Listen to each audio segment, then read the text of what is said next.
Appreciate y'all coming today. Just a quick recap. Campbell, I know it's been a couple weeks, but just a few things about that since we didn't meet last week. Really pleased overall with the performance. I thought, especially in a lightning delay situation, our guys came back really after that and responded well.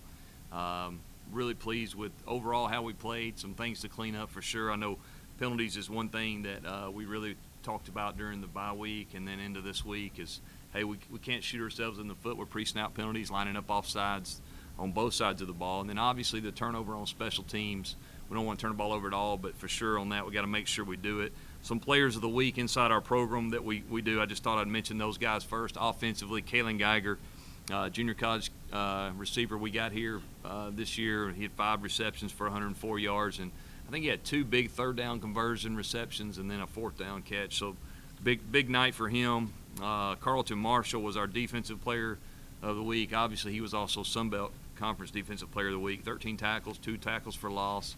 Good to see him do that because he did it all fall camp to us. So excited to see him get recognition for that by our conference. And then special teams was Jack Martin. He kicked off 6 times. He had 3 touchbacks, 3 fair catches. Really excited about him. Being a freshman and going out there and kind of relaxing and kicking the ball like he's capable. But like I said, focused on penalties, trying to improve in that area, and really focused because when you get in these big games like this week, those are the things that can keep you from scoring and really cut drives short. So we got to do a better job of that. Southern Miss, just to preview, I got a ton of respect for their program, very similar to our program. A lot of great tradition. Got a lot of respect for Coach Hobson and what he does. Really good defensive coach. Everywhere he's been, they've been good on defense. Played him a couple times, one when he was at Alcorn State, another when I was at Auburn. So very got a lot of respect for him. Very familiar with him on defense. I think him having a defensive background, you see his team, they're going to play fast, they're going to be physical. Those guys are going to tackle in space. Offensively, Buster Faulkner is their coordinator now. Known Buster for a long time. He's always done a great job wherever he's been, Arkansas State, Middle Tennessee. We got a similar background, so a lot of familiarity with each other. I think our staffs, a lot of them know each other. But I think this is also a game for us that we're really excited about because 2 really good programs, non-conference game. Hey, let's roll the ball out and play and see where we're at. This will help prepare us, I believe, for our conference play. You're playing a quality opponent. We're getting to play them at home this time, which is good.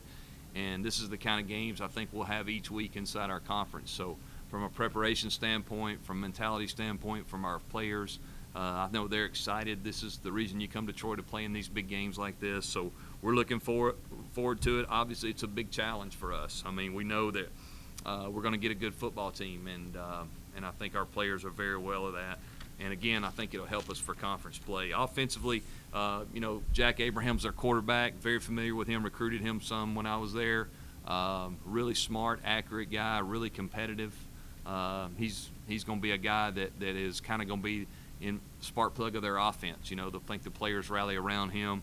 I think he's really impressed. I'm really impressed by how he has progressed as he's been there. I guess he's from junior college, and last year I saw him play some, and then now I think he's playing even better and better. So he's a guy definitely that's a proven guy on that side of the ball that we're going to have to make sure that we maybe try to give him some different looks and not let him just stand back there and pick us apart. We need to get pressure on him, push the pocket some. Jalen Adams, a wide receiver, that I'm very familiar with. He's from the state of Alabama, really explosive. He shows up for sure in the special teams. He's a big returner for him. He's already run a punt back and a kickoff back. So we got to make sure we know where he is. Very competitive. I think he's one of their better players, and I know for him, I'm sure he'll be excited to come back in this state and play in front of family and friends. Quez Watkins, another kid from Alabama. I think they're going to get him back. He's not played yet this year, but from everything I understand, they get him back. He's a long guy that's explosive. Another really good weapon on that side of the ball. Very athletic. Got to know where he is. So they've got some guys on offense that can hurt you in the passing game. So we got to make sure we're well aware of those guys. Defensively, very creative scheme, very sound. Jay does a great job presenting different looks and trying to take away what you do best, which is always the sign of a good defensive coordinator. He's built on toughness and physicality like most really good defensive coaches are, and his players show that. They play with an edge, and some of the better players, I know DQ Thomas is a kid that I don't really know, but watching him on film, he shows up a lot. I mean, he's around the ball a lot. He makes a lot of tackles, really good tackler in space, always in position, seems like. So definitely a guy that's a factor. Another guy is Rakeem Booth, another linebacker that I think, man, he's a great-looking player. He's long and athletic. It's kind of similar to what they've had there over the years. Fits that mode, very physical and very active. And so we got to make sure we know where he's at in protection and in the run game. And then Jacquez Turner is another D lineman they have that is very disruptive, a guy that can push the pocket, big physical guy that we got to make sure we get our hats on and block him. I think, you know, those three guys, but they all look very similar. They're all athletic, can run, and Jay does a great job of moving those guys around. Special teams, obviously it starts in the return game from my standpoint. Jalen Adams is a huge factor. I mean, he's a guy that, you know, if you don't tackle him, he's going to take it the distance. So we got to make sure we're very strategic on how we kick the ball and so forth. You know, I think his success so far says a lot already. You know, their kicker is a guy named Andrew Stein. He's very sound. He's kicked 10 kickoffs, I think, 8 touchbacks, 3 or 4 on field goals. Very solid, very solid. So he'll do a great job in their kicking game. Their punter's averaging about 43.3. His name's Zach Everett, and very impressed with them. They got a really good football team. They're sound. It's the kind of team that I think we have to play in our conference to win the conference and to have an opportunity to do that. So I think it'll be a great test for us, and we're looking forward to the challenge. All right? Questions? Got a two-parter, if I can. All right. Part one, you know, this series against USM, you mentioned some similarities. How cool is it to, you know, you've got a home game against a very good team that's going to prepare you for something like that? Yeah, I think it's cool because, I mean, obviously the similarity in the programs. Both of us had success for a long time here and at Southern Miss. We've got championships in our past. It's regionally, it's a good location for our fans to get to the game. It just makes a lot of sense, and I think that's something that I know the administration on both sides probably have looked at. But I think for us, from a football standpoint, it's an opportunity for us to prepare like it's a conference game. And, you know, let it rip, hang it all out there and see what happens. And, hey, at the end of the day, it's not a conference. We can't win or lose the conference based on Saturday. So, you know, I told our guys yesterday, or Sunday, let's go out and let's compete. Let's play our best we can play and then lay it all out there and see what happens. And, you know you're going to get a good opponent, which is always good. Part two on scheduling. Mm-hmm. Another university over the weekend put out hey, nobody wants to play us. Alabama. Oh, okay. Is there interest in Troy playing University of Alabama? You know, for me, I don't really get to make those decisions, so I didn't even hear the comment. So I'm not, you know, I'd say this, our schedule model is really good. I mean, the AD, our athletic director, Brent Jones, we're on the same philosophy as far as our model goes, and I think we're in a good spot where we're at there. You know, I really can't speak to any of those other schools. Coach, unique situation this week. You're playing against an athletic director that hired you. What is that like this week? It's got to be a little different in your first year. And what is the emotion like for you? If you're talking to Brent, obviously, because Jeremy's coming back to his old home. Yeah, well, Jeremy, he doesn't play, so that's a good thing. If he was playing baseball, I'd be worried about him. But if he was playing football, no, you know, it's I guess it's something cool to think about before the game kicks off. But you know, Jeremy, I'm thankful for the opportunity he gave me to come back here for sure.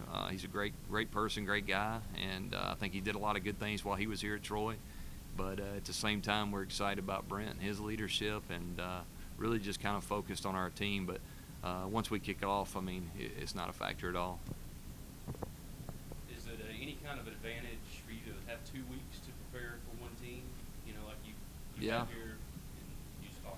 Maybe so. You know, at the same time, it's so early in the season for both of us. I mean, we've seen them for 2 games this year, and they've seen us for 1. I don't know if it's a huge advantage, but I think what it allowed for us to do was last week to focus on some things that we need to clean up before we get into a game like this. Hopefully we've done that. And then the other thing for us, get a few guys healthy that may have gotten banged up.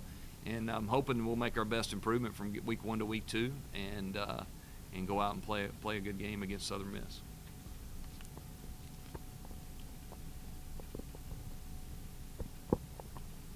Coach, you mentioned the play of Geiger.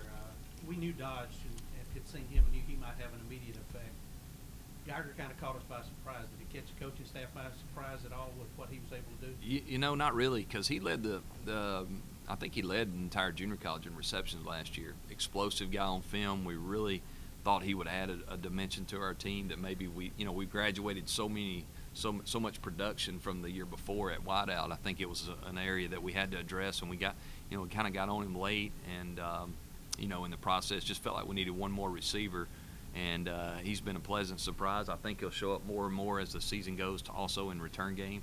But I thought he handled himself really well. He was excited to play, obviously, and I think hopefully he'll continue to bring that kind of explosive dimension to our team. Can you give a perspective on the impact a crowd can have on a game like this? Oh, it's huge. I mean, I think anytime we fill the stadium up, it's a huge impact on the visiting team. Our fans, we heard them, even though we had a little delay, what was an hour-and-a-half delay last Saturday or 2 weeks ago. Early on, man, there was a lot of energy in our stadium, and that's what our stadium's about. And our students did a great job. They were loud and excited to be there, and I know this week will be no different with Southern Miss, and it should definitely help us for sure. Coach, today the news with Caleb Barker, comeback player of the week. What does that mean to him with confidence-wise, and you as a coach seeing him going through fall camp? And he mentioned after the game 2 weeks ago that he was a little nervous at first, but Sure. really bounced back. What does that mean to you as a coach? Yeah, To see that work? it's exciting. I mean, Caleb's worked extremely hard to get himself back in position to play and play at a high level. I never really was concerned about him coming back full speed because I saw him in the spring move around. A lot of people didn't see that. So, but at the same time, now he's getting an opportunity to come back and play, in a Division I football game. That's a big step, and I'm sure he was a little nervous, but I think he was excited as well. Sometimes you have to calm down a little bit so you can make sure that you do things the right way, and he did that. I thought he played well overall, though. He protected the ball well. Made a couple of really good throws. I know one back shoulder comes to mind to Reggie on the sideline that has got to be it's one of the tougher throws you can make. I was excited to see him do that. Even the second play of the game, we threw the fade to Reggie and they ruled him out of bounds, which I was frustrated with. We didn't even I didn't feel like we even looked at it again. But although they say they review every score, he made a really good throw, and I couldn't tell on the sideline. I thought he threw it way out of bounds, but it was actually a lot closer than I thought. His decision-making was pretty good. He can do better. I think you'll see him continue to grow as the season goes, but really excited about him. That kid's worked extremely hard to get himself back. I mean, if you know his career, even back in high school, he's had 3 injuries that he's had to really come back for. And a kid that has a knee injury like that, and some of our other kids right now, it takes a commitment to get yourself back. I mean, there's a lot of hard work, a lot of days in that training room, and you're trying to, hey, 6 or 9 months from now, I'm going to be ready to go. Sometimes that's hard for guys to handle mentally, but I was really pleased with him and excited to see him back out there.